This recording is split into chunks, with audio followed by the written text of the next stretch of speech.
Nous allons commencer une série, si Dieu veut, de halachot sur la Shemitah, de loi de la Shemitah, dans la 7e année. Donc il faut savoir que la 7e année, tous les 7 ans, il se passe ce qu'on appelle l'année de la Shemitah. Et l'année de la Shemitah, il se passe beaucoup de choses. Il y a la Shemitah interdit des travaux agricoles.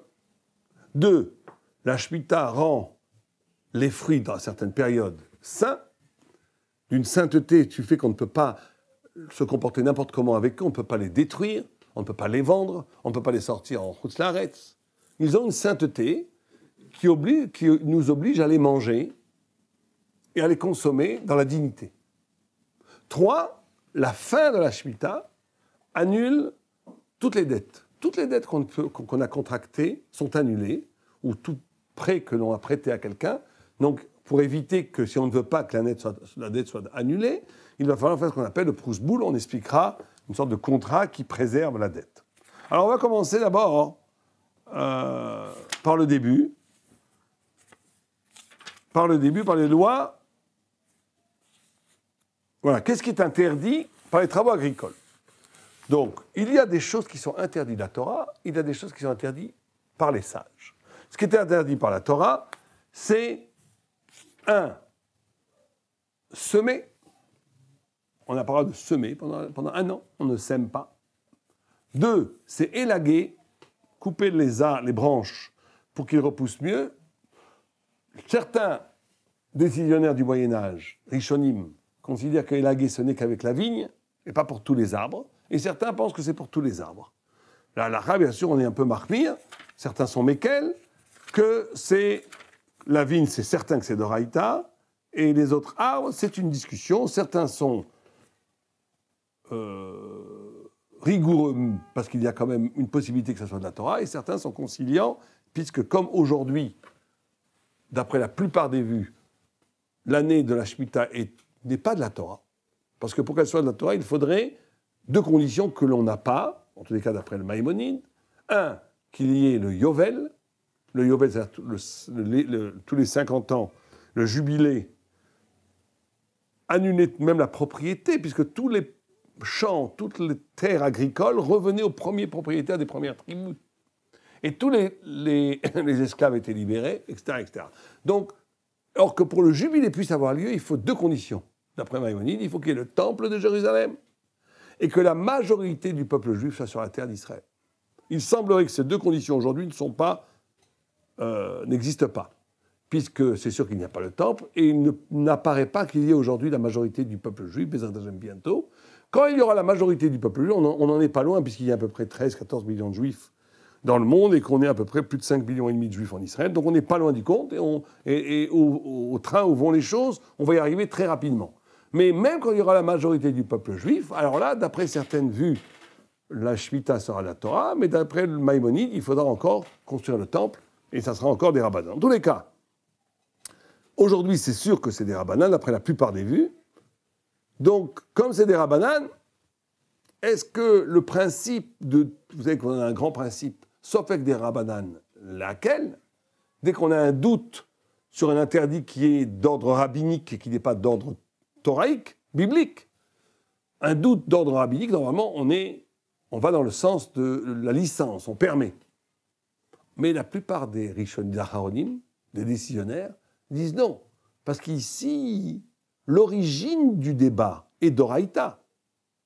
L'origine des problèmes, la Shemitah, c'est un concept de la Torah. ce n'est devenu aujourd'hui que des Rabbanan parce que, à cause de facteurs extérieurs, qu'il n'y a pas le temps, qu'il n'y a pas l'Yovel, qu'il n'y a pas la majorité du peuple juif, etc., etc. Mais en soi, c'est un problème d'Oraïta, donc ça reste qu'on doit être mahmir, qu'on doit être rigoureux de ne pas permettre. Et c'est comme ça qu'on est Noëg, qu'on est mahmir dans Sofek Shmita. Parce que la racine est de la Torah. Donc, les interdits de la Torah, c'est 1. Semer. 2. Élaguer. 3. Labourer. 4. C'est aussi une sorte de planter un arbre entier. Maintenant, il y a d'autres issours des Rabbanan, qui sont issours interdits que des Rabbanan, qui sont par exemple mettre de l'engrais, arroser, arracher les mauvaises herbes, enlever les pierres. Tout ça sont des interdits des Rabbanan qu'on n'a pas non plus le droit de faire à Shemitah. La seule différence qu'il y a entre ce qu'on appelle un issour de la Torah et un issour des Rabbanan, ça sera quoi?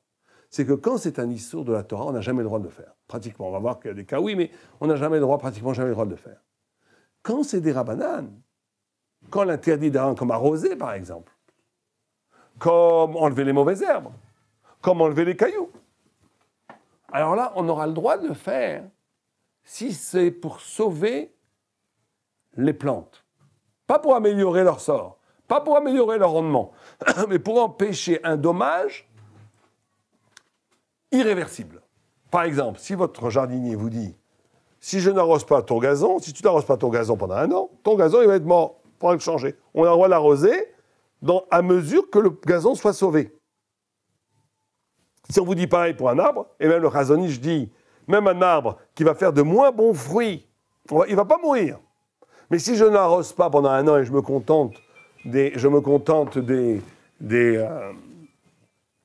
eaux de pluie, il va faire de moins bons fruits à long terme. Ça s'appelle un dommage irréversible. Donc on a le droit d'arroser. On aura donc le droit d'arroser, de mettre de l'engrais, de désherber, d'enlever les cailloux. Si par ces actes-là, mon souci n'est pas d'améliorer le rendement de la végétation, des plantes, mais mon souci est de sauver, de me préserver d'un dommage. Irréversible, je dis bien. Parce qu'il peut y avoir un dommage de 6 mois, ça, on s'en fiche, c'est Shemitah. Si on dit, si tu n'arroses pas tes plantes, sache qu'elles ne vont pas être belles pendant 6 mois. Mais après, ça va revenir normal comme avant. On n'a pas le droit d'arroser. On aura le droit d'arroser que si le dommage est irréversible, ça veut dire qu'il va être perçu même après l'année de Shemitah.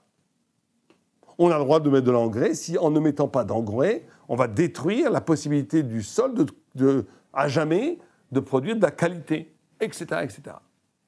Donc ça, c'est la grande différenciation entre la Torah et des Rabbanan. Si c'est de la Torah, on n'a rien le droit de faire. Si c'est des Rabbanan, on a le droit de faire les kiyumé, vélo l'ashbouché. Ça veut dire on a le droit pour que ça ne soit pas détruit, mais on n'a pas le droit si c'est pour le rendre meilleur. Ça, c'est le premier principe.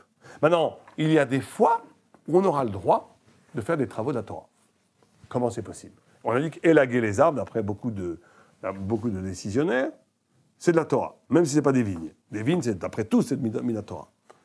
Mais imaginons que j'ai un grand palmier, c'est Soukot, j'ai besoin des palmiers, des branches de palmier pour faire ma souka. Pour faire mon sra, pour faire le toit de la souka. Ou imaginons que j'ai des arbres qui commencent à tellement fleurir qu'ils m'empêchent de passer. Donc là, je coupe les branches. Pas pour élaguer l'arbre, même pas pour le rendre, pour qu'il ne meure pas.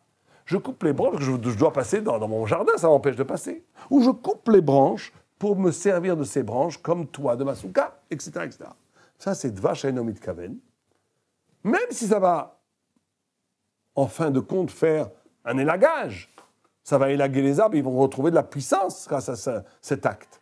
J'aurai le droit de le faire avec un chinouille, pas avec une scie avec les mains, ou bien avec une scie de façon, en faisant un acte un peu étrange.